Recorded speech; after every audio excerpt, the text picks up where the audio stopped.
Want कि जो हमारे बच्चे हैं वो फ़ोनों से निकलें, घरों से निकलें, बाहर जाएं, कुछ करें, उनका जहन कहीं और लगे।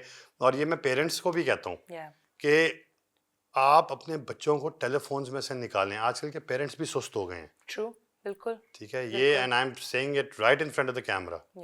बहुत कम पेरेंट्स मैंने ऐसे देखे हैं, बहुत कम। I'd say maybe about 5% of the families that I know who are actually investing physically, mentally and emotionally into their children. True. Financially तो हर माँ बाप इन्वेस्ट करते हैं, बिल्कुल, बिल्कुल, exactly. तो अगर आप फिजिकली, मेंटली, इमोशनली अपने बच्चे में इन्वेस्ट करेंगे ना अपने आप को, तो वो रिजल्ट और वो प्रोडक्ट कुछ और बनेगी बनिस्बत उसके जिसके अंदर आप सिर्फ फाइनेंशियली इन्वेस्ट करें। ठीक है ना, तो वो मैं तो यही कहता हूँ, लोगों को यही समझाता हूँ, ठीक है ना, बिकॉज इसी तरह ही ये मुल्क तरक्की कर सकता है। ये अभी वो स्पोर्ट है जो अभी इतना पॉपुलर नहीं है उसके अंदर, इक्वाइन स्पोर्ट्स में, स्पेशली हॉर्स राइडिंग के उसमें। और अगर आप इधर नहीं होते, Arshak is one of his kind और 2-3 और को निकाल के, तो किधर से सारे प्लेयर्स आएंगे, किधर से इसकी डेवलपमेंट होगी? मैंने आपको बताया ना, अभी हमने वर्कशॉप की है, we had 31 participants. उस वर्कशॉप में से हमने 6 लोग आइडेंटिफाई कर लिए। Right. So 5 of us plus another 6 on the run. और उनकी सर्टिफिकेशंस होती हैं? उनकी सर्टिफिकेशंस होती हैं, ठीक है। अभी उन्होंने लेवल 1 की वर्कशॉप अटेंड की है, अब वो लेवल 2 की वर्कशॉप अटेंड करेंगे।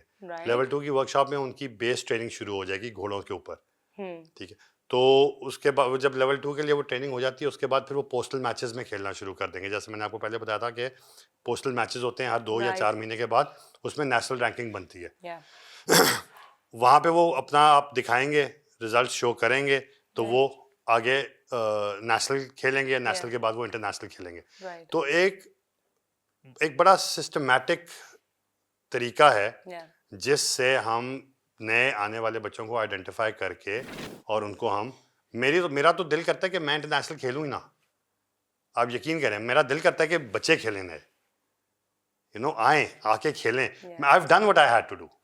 Come on, you have still a lot to do. But मैं आपको बताता हूँ, हमारे इंटरनेशनल लेवल के कंपटीशन भी बहुत किस्म के होते हैं ना, ठीक है ना। अब जिस तरह let's say you're talking about SAF games, you're talking about European championships, you're talking about North American championships, then you're talking about World Opens, you're talking about National Opens, you're talking about the Olympics, ठीक है।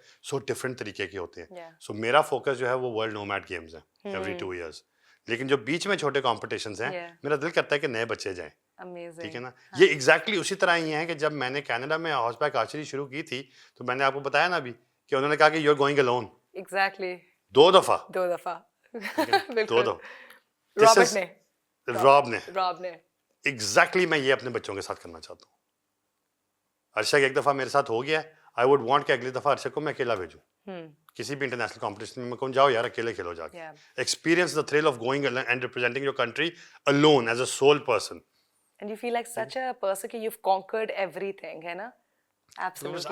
I just want to, मेरे पास बहुत education, बहुत knowledge है, and I want to spread that knowledge, और वो मैं इसी तरह कर सकता हूँ, ठीक है। मुझे इनसिक्योरिटी कोई नहीं है, उसकी वजह ये है कि मैंने जो अचीव करना था वो मैंने कर लिया, मैंने जो आगे अचीव करना है मैं वो भी कर लूंगा, ठीक है। सो मुझे इनसिक्योरिटी कोई नहीं है, बट मुझे ये है कि ये ऑर्गेनाइजेशन बढ़े, गेम स्प्रेड हो, लोगों को पता लगे, और मैं लोगों के लिए इसको एक्सेसिबल बनाऊं, ठीक है। और एक्सेसिबिलिटी किस तरह होती है, क्योंकि घोड़ा इन्वॉल्व है ना, तो not everyone can afford to purchase a horse, keep 30-35 हज़ार रुपए का ग्रूम, ठीक है। उसके बाद डेली जाके पंजाबी गाला कढ़ना उन्होंने, घोड़ा खांदा नहीं, घोड़े नू हो गया, घोड़े नू हो गया, ठीक है ना, मेरा सिर पीड़ हो गया। So I want to relieve people of this thing.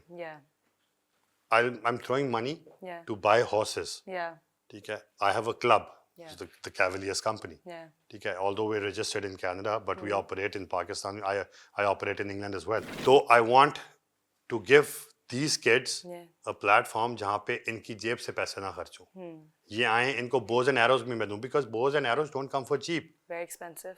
एक arrow is $12. Absolutely. एक एरो, ठीक है। अब बो मिनिमम भी आप सस्ती खरीदेंगे ना बो, तो वो भी आपको कुछ ना करके भी तो 50-1 हज़ार रुपए की पड़ती है। बिल्कुल। So not everyone can afford buying like 100 arrows and a 50,000 rupee bow, and then like a 500,000 or 600,000 horse, and then keeping that horse and spending another 30,000 rupees on the feed, and then another 30,000 rupees on the groom. So exactly, ठीक है ना, तो मैं अपनी हैसियत में तो यही कर सकता हूँ कि मैं एक चीज दे दूं कि यार आओ सीखो, ठीक है ना, मैं सिखाता हूँ और मेरे साथ सीखो, मेरी चीजों के ऊपर सीखो और फिर जाके दुनिया में पाकिस्तान का नाम रोशन करो। क्यों? क्योंकि आपने घोड़े अपने नहीं लेके जाने, आपको घोड़े होस्ट कंट्री प्रोवाइड करता है। So you are not spending a penny except for paying a ticket. अगर आप टिकट भी नहीं पे कर सकते तो मैं ये कोशिश कर लेता हूँ कि मैं आपको वो स्पॉन्सर कर दूँ।